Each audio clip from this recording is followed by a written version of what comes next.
Bonjour à tous. Je salue bien chaleureusement tous les participants à cette session, dont j'espère qu'elle se déroule bien, comme prévu. Alors, dans le cadre de cette session, la proposition des organisateurs de penser le mariage comme un long pèlerinage m'a semblé stimulante. Je n'y avais jamais songé et je les en remercie. En effet, le pèlerinage est un long voyage, une aventure risquée que mettent en péril le mauvais temps, les difficultés d'approvisionnement, l'épuisement, les imprévus, les accidents, les chutes. Je prends ici pour modèle de référence le pèlerinage médiéval, celui qui prend plusieurs semaines, voire plusieurs mois, rempli d'incertitudes et de dangers. De leur côté, les couples mariés savent bien que la vie conjugale est un projet risqué et ne peut se caractériser d'emblée par une durabilité que garantirait la parole d'engagement le jour du mariage ou la bénédiction. Les personnes qui ont prononcé cette parole sont faillibles, limitées, pécheresses, et la parole donnée, si elle est irréversible et décisive, n'a pas le pouvoir de maintenir à tout prix une communauté de vie en situation d'échec. Le chemin, la randonnée, l'itinérance sont des métaphores aujourd'hui assez usuelles pour parler du mariage. Ces images ont avantageusement remplacé celles de joug, de prison, de nœud, qui ont toutes l'inconvénient d'évoquer la privation de liberté et de donner du mariage une représentation négative, statique, peu attirante. Or, l'exhortation apostolique Amoris Laetitia, dans son ensemble, use abondamment du registre sémantique du cheminement, ce qui indique la prise au sérieux de la condition temporelle, concrète, dynamique de la vie conjugale. Les mots temps, chemin, croissance, maturation, parcours, processus reviennent très fréquemment. Relevons-en juste quelques expressions. Au numéro 134, l'amour se réalise dans un parcours de croissance permanente. Cette forme si particulière de l'amour qu'est le mariage est appelée à une constante maturation. Au numéro 147, la maturité de la famille exige un parcours pédagogique, un processus qui inclut des renoncements. Ou encore, au numéro 163, chacun des deux fait un chemin de croissance et de transformation personnelle. Au numéro 232, chaque crise implique un apprentissage qui permet d'accroître l'intensité de la vie partagée ou au moins de trouver un nouveau sens à l'expérience matrimoniale. La finale de l'exhortation est emblématique. Aucune famille n'est une réalité céleste et constituée une fois pour toutes. Mais la famille exige une maturation progressive de sa capacité d'aimer. Cheminons, famille, continuons à marcher. Pour Amoris Laetitia, la vie conjugale est donc une vie itinérante, car elle ne permet pas le statu quo. Elle épouse le mouvement permanent de la vie. Le travail ou les lieux de vie changent, des événements bouleversent, pensons à ce que produit une naissance. Le regard sur le monde et les personnes s'affinent avec l'avancée en âge. Les enfants grandissent et partent. Les relations dans le couple se transforment, les relations sociales aussi, ainsi que les engagements et les activités. La foi, mais aussi l'équilibre personnel et les sentiments traversent des crises de croissance ou de maturation, voire des chutes qui peuvent remettre en cause jusqu'au choix existentiel initial. Les sentiments, même s'ils sont permanents, ne sont pas statiques. On n'aime pas son conjoint de la même manière lorsque l'on se marie ou après 10, 30 ou 70 ans de mariage. C'est pourquoi l'exhortation commence par un premier chapitre qui montre tout à la fois la vocation de la famille dans la Bible, mais aussi la pluralité des expériences, les tâtonnements, les fragilités et même les échecs retentissants de la vie familiale. Elle invite immédiatement après, dans le chapitre 2, à observer la réalité actuelle de la vie des familles, bien plus complexe et mouvante qu'on la considère habituellement. Pas de discours convenu donc. La vie conjugale est une réalité trop humaine, trop importante, pour se réduire à un code de bonne conduite ou une recette de cuisine, ou encore un programme informatique standardisé. Le mariage est un apprentissage permanent. Il travaille du matériau humain, à la fois plein de potentialités, complexes, malléables, fragiles et pas réellement prévisibles. Les combinaisons de tempéraments entre conjoints sont multiples. Les expériences ne sont pas reproductibles. L'expérience acquise par un couple ne vaut pas pour un autre. Bref, il n'y a pas de science conjugale exacte. Il faut accepter que la vie conjugale soit de l'ordre de l'artisanat et non de la fabrication en série. Le pèlerinage est un voyage, mais il a pour caractéristique d'être limité dans le temps et d'être, dans son expérience concrète, un temps hors de l'ordinaire, extraordinaire. Il permet de temps en temps de rappeler que l'on se tient trop à la surface de notre vie, et il invite à en désembourber la source recouverte par les soucis et les tâches quotidiennes, à en redécouvrir le sens et l'eschatologie. On part en pèlerinage pour revenir ensuite dans l'ordinaire de la vie avec de nouvelles forces, une motivation renouvelée. En revanche, la vie conjugale est l'ordinaire de la vie, un voyage au long cours qui dure aujourd'hui souvent plusieurs décennies. Le regard promu par Amoris Laetitia sur une réalité matrimoniale d'emblée reconnue comme complexe suggère que si l'on devait rapprocher la vie conjugale d'une forme d'itinérance, ce serait peut-être celle de l'exode qui conviendrait le mieux, à cause de sa longueur, de son exigence et du besoin de ressources.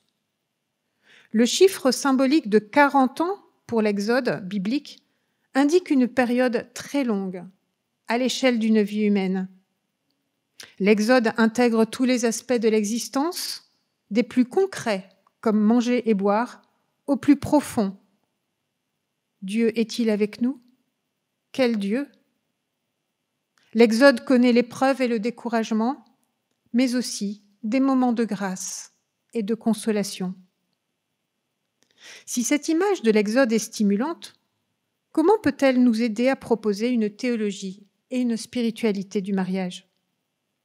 Nous observerons d'abord comment la vie chrétienne est une vie itinérante, puis quelles sont les ressources du rituel du mariage pour nourrir cette itinérance avant de conclure.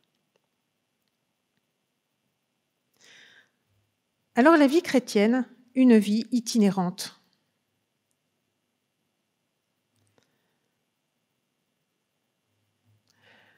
Elle suppose une longue initiation qui a lieu avant le baptême à l'âge adulte ou après le baptême, quand celui-ci est reçu dans l'enfance, et cette initiation est en soi un cheminement, un apprentissage.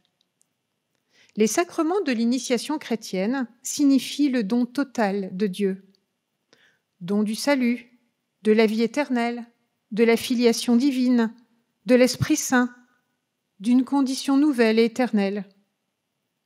Et pourtant, même lorsque le baptême a été reçu à l'âge adulte, après une initiation conséquente, la vie chrétienne est toujours en voie de développement.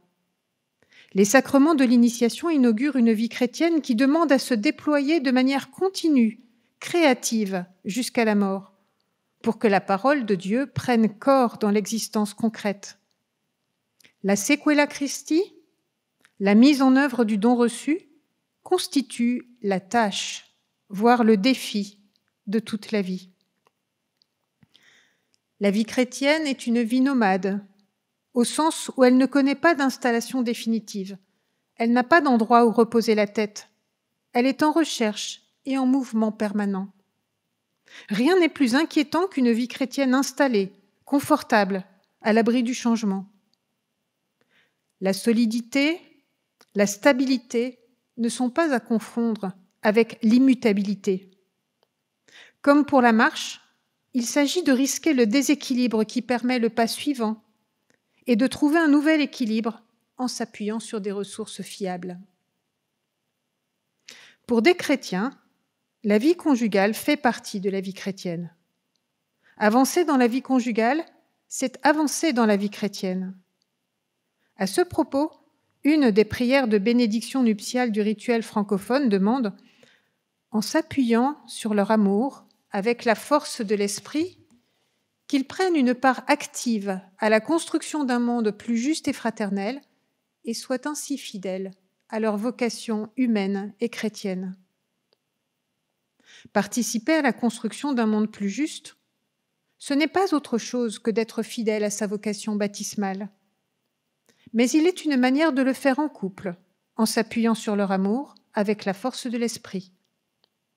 La vie conjugale, c'est la vie chrétienne assumée en couple. Et elle le reste pour un conjoint chrétien dont le partenaire d'alliance n'est pas baptisé ou croyant. La vie conjugale a donc besoin, pour tenir dans la durée, de provisions de route qui sont en partie les mêmes que celles de la vie chrétienne.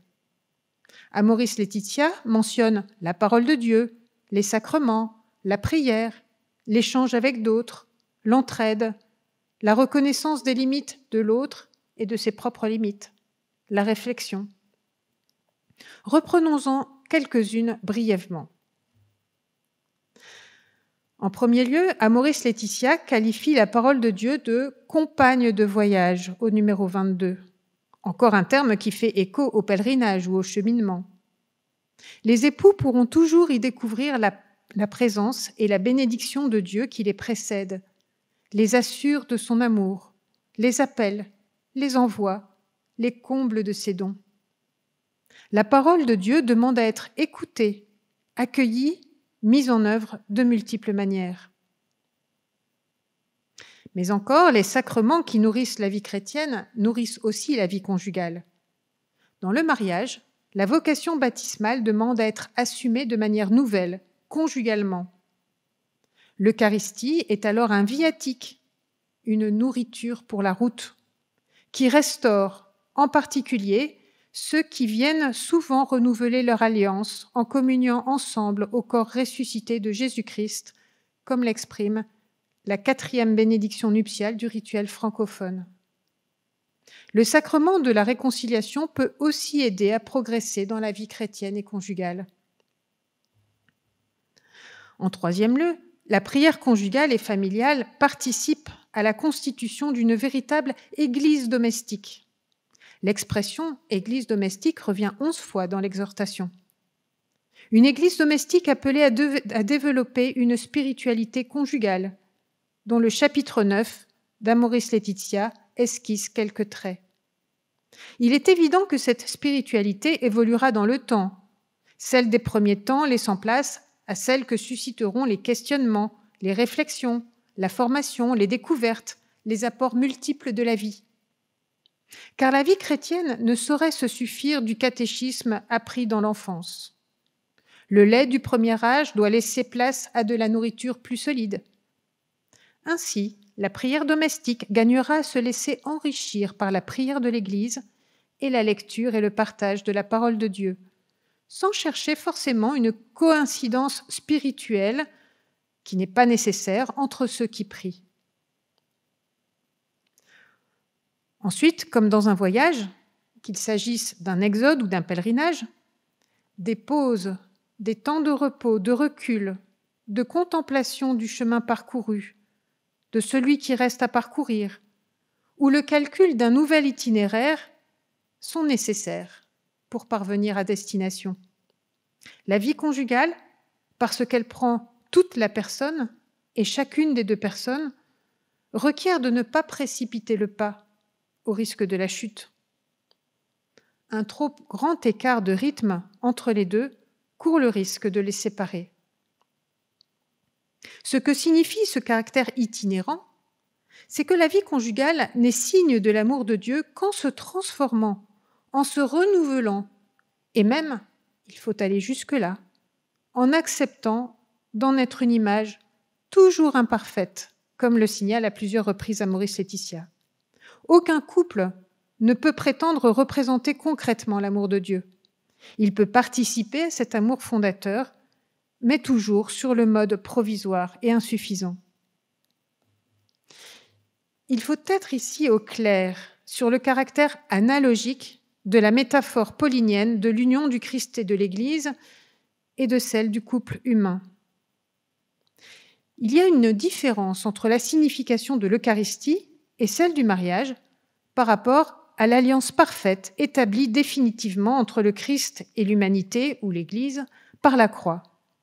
C'est cette alliance inégalable, fruit de l'amour inégalé de Dieu, que l'Eucharistie actualise, car elle rend présent au plus haut point le Christ sauveur dans la vie de l'Église, comme le rappelle Sacrosanctum Concilium numéro 7.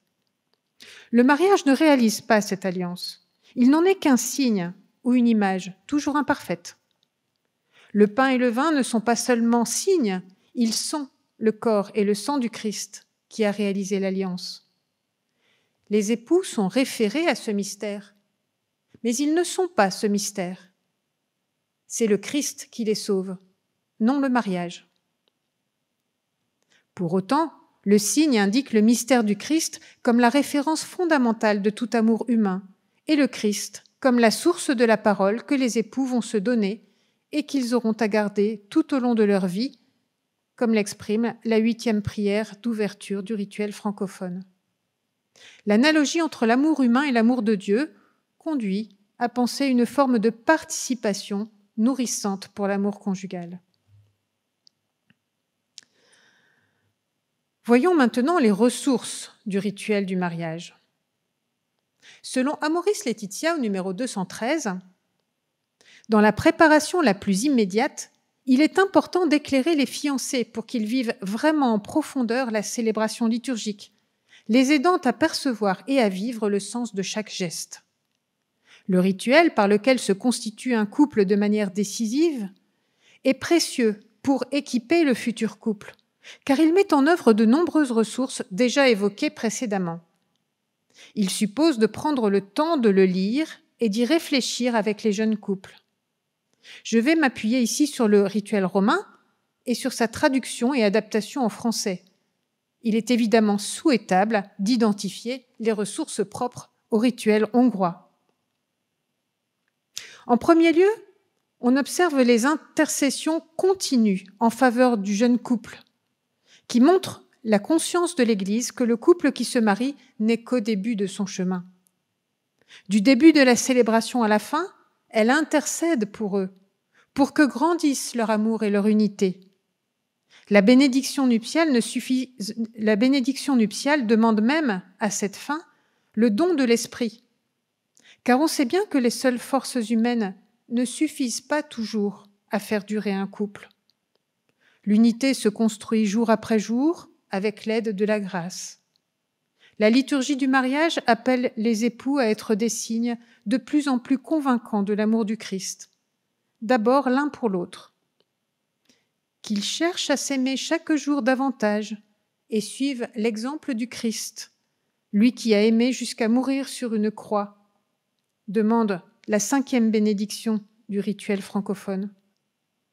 L'amour humain naît et croît comme signe de l'amour de Dieu dans le quotidien du combat contre l'égoïsme, de la recherche du bien de l'autre et des autres, de la prière personnelle, et si possible commune, de la croissance de l'amour et du don, de la conversion permanente. L'insistance de la prière de l'Église le jour du mariage souligne que ce n'est pas gagné d'avance. La liturgie de la parole invite à vivre le mariage à l'école du Christ.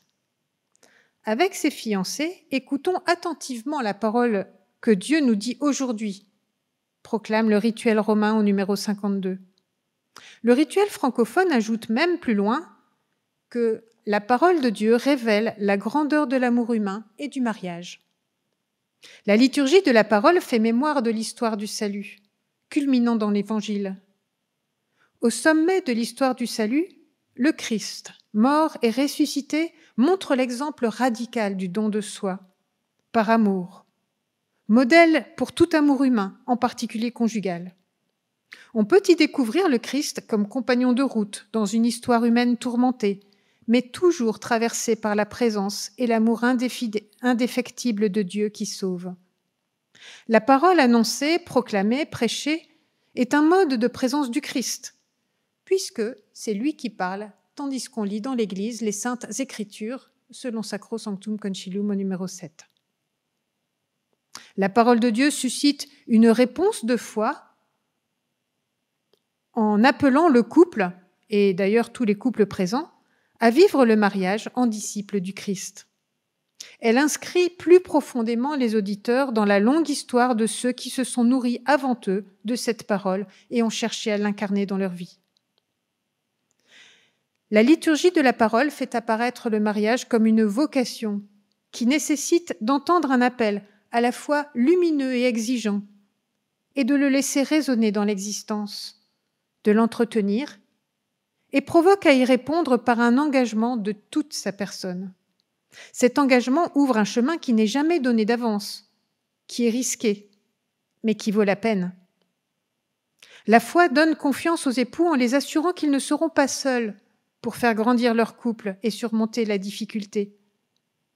Le choix des textes prévus par le lectionnaire rituel permet une plongée dans l'écriture dont les fiancés ne sont pas toujours familiers. Ce peut être aussi un beau lieu de relecture de l'histoire du couple, de découverte de la présence du Christ, de transformation et de maturation des fiancés et de leurs projets, de discernement donc, pas seulement pour préparer le mariage, mais pour en vivre ensuite. La proclamation des textes choisis dans la célébration forme le condensé d'un cheminement avec la parole de Dieu comme parole de vie pour aujourd'hui. Ensuite, la foi est implicite dans le rituel romain, puisque, comme le rappelle Sacro Sanctum Concilium au numéro 59, les sacrements supposent et nourrissent la foi. Le rituel francophone en a développé l'expression en proposant la proclamation de la foi de l'Église avant le dialogue initial entre le ministre et les futurs époux.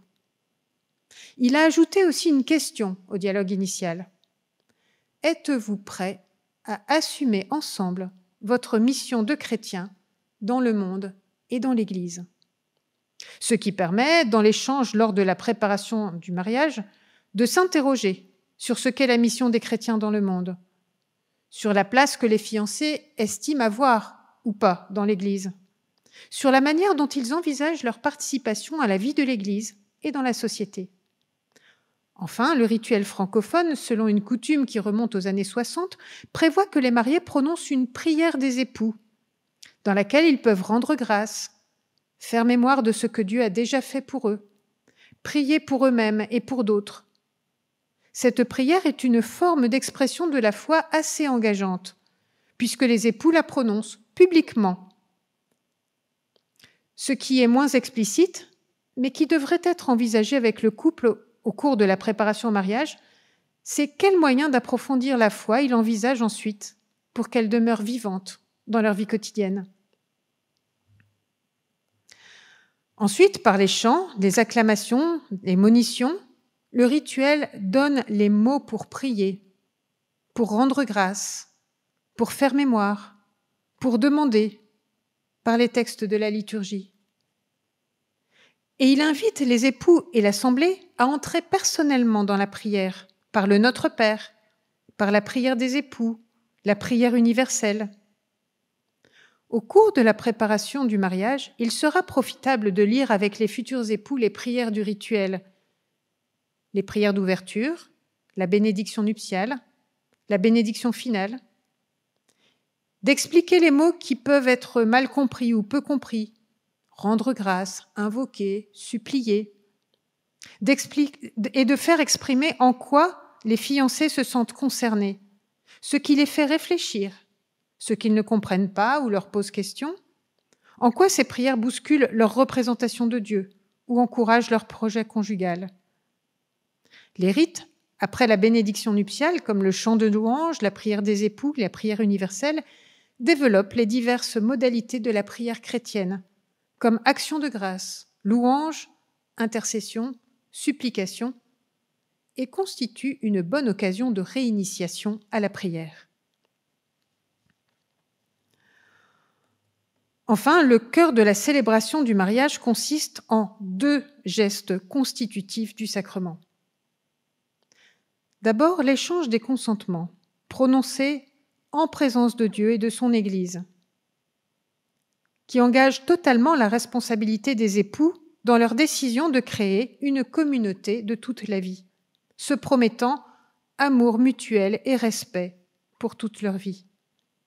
L'échange des consentements est la réponse des fiancés à l'appel que la liturgie de la parole leur a adressé, c'est-à-dire l'appel à suivre le Christ dans le mariage.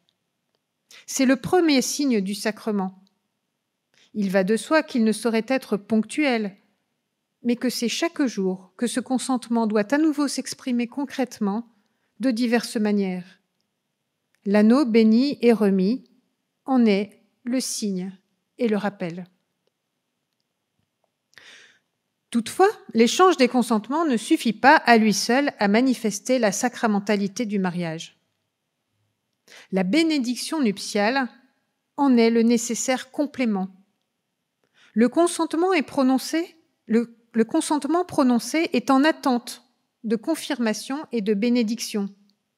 Ce consentement que vous venez d'exprimer, que le Seigneur le confirme et qu'il vous comble de sa bénédiction, dit le prêtre dans le rituel romain.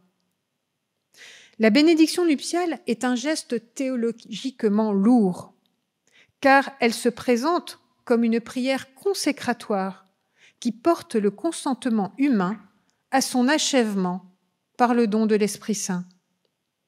Celui-ci est en effet invoqué sur les époux afin qu'ils remplissent 3 missions que l'Église leur confie et que la bénédiction elle-même exprime. La construction continue du couple, l'accueil et l'accompagnement de la vie, et la 3e mission, la participation à la construction d'un monde plus juste et plus fraternel. Les époux reçoivent cette bénédiction agenouillés sous les mains étendues du ministre. Cela signifie qu'ils ne sont pas propriétaires du sacrement. Ils le reçoivent de Dieu par l'intermédiaire de l'Église. De même, les 3 missions humaines et ecclésiales leur sont confiées pour qu'en collaboration avec l'Esprit, ils les accomplissent selon leurs moyens, leur charisme, leurs compétences et leurs convictions. La bénédiction nuptiale signifie que le sacrement est un don, comme tout sacrement. Et comme tout don, il demande à être reçu, accueilli, par la louange, l'action de grâce, la reconnaissance, ce que la célébration exprime par les chants et la prière. C'est pourquoi on ne devrait plus dire que les époux sont ministres du sacrement ou qu'ils se l'échangent. Comme tout don également, le sacrement du mariage donne lieu à un contre-don, qui est la mise en œuvre par les époux des missions du mariage tout au long de la vie conjugale. Cette mise en œuvre est le fruit d'un discernement permanent des conjoints, avec l'aide de l'Esprit qu'ils ont reçu pour qu'ils fassent fructifier concrètement l'amour dans leur couple, dans la famille et la société.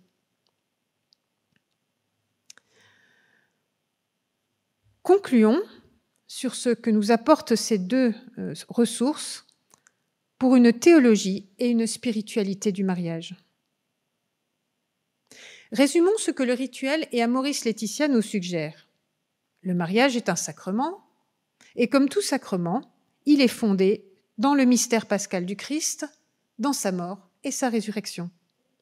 Comme tout sacrement, il trouve dans la parole de Dieu un appel à vivre un projet à l'école du Christ. Il invoque la grâce de Dieu et sollicite la responsabilité chrétienne pour réaliser ce projet. Il suppose de chercher les moyens de le nourrir grâce aux ressources de l'Église et de la foi. Ce faisant, le sacrement de mariage n'invite pas à un itinéraire trop balisé, trop standardisé, comme si un seul était possible. Chaque couple est au contraire invité à trouver la manière de coopérer à l'esprit reçu et accomplir les 3 missions selon ses charismes propres. Dit en termes théologiques, se trouvent ainsi combinés la sacramentalité, la doctrine trinitaire, l'ecclésialité, la vocation, la grâce, la synergie humano-divine du mariage.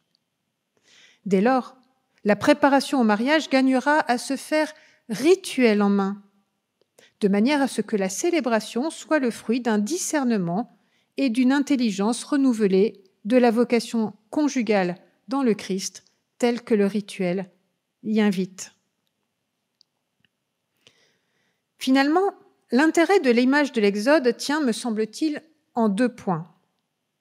D'une part, dans le mariage comme dans le pèlerinage, il faut trouver les ressources pour avancer sur le long terme, compter avec le temps, faire preuve de résistance et de volonté, sans avoir la certitude d'arriver au bout du chemin envisagé, mais en gardant confiance en celui qui nous guide. D'autre part, l'accomplissement est toujours devant et n'appartient pas à la condition humaine. La vie conjugale, comme la vie chrétienne, est toujours en chantier, jusqu'à son terme. L'accomplissement de la vie conjugale, c'est le royaume. Cela doit nous préserver d'une vision idéalisée du mariage qui cause encore beaucoup de tort. À la différence de l'Exode ou du pèlerinage, l'objectif est moins le point d'arrivée que le cheminement lui-même. Du point de vue de la théologie du mariage, cela a pour conséquence qu'il nous faut considérer le mariage, comme le baptême d'ailleurs ou l'ordination, comme un sacrement permanent, en relation avec d'autres sacrements, plus ponctuels ou plus fréquents, et comme un sacrement dont la réalisation en plénitude est eschatologique. Ajoutons, pour terminer, que le mariage suppose la syntonie entre 2 personnes. Or, chacun n'a de prise que sur sa propre personne. Lorsque l'un fait défection, l'autre n'a pas le pouvoir de le retenir. L'exode peut alors prendre l'allure d'une errance, d'un désert, d'une solitude, d'un deuil difficile à faire. Le chemin doit se poursuivre sans le conjoint. Cette réalité est à l'origine à la fois de grandes souffrances et de situations complexes que la pastorale a pour mission d'accueillir et d'accompagner. Si l'on veut filer la métaphore, on dira que l'Église a pour mission d'être le puits où se désaltérer et reprendre des forces pour poursuivre la route autrement. Ou l'hôpital de campagne où les blessures pourront être soignées. Ou la maison paternelle où chacun est accueilli comme il est. Ces images sont celles qu'utilise le pape François. Elles rappellent que l'Église porte la conviction que l'eau du baptême peut continuer à abreuver les baptisés, quelles que soient les circonstances dans lesquelles ils se trouvent. Quelles que soient les circonstances, le chemin baptismal conduit, avec l'aide de la grâce, au royaume dont les baptisés sont déjà citoyens, comme l'annonce Paul en Philippiens 3:20. Une invitation à ne pas laisser sans effet la grâce reçue, comme y invite Paul en 2 Corinthiens 6:1. Merci.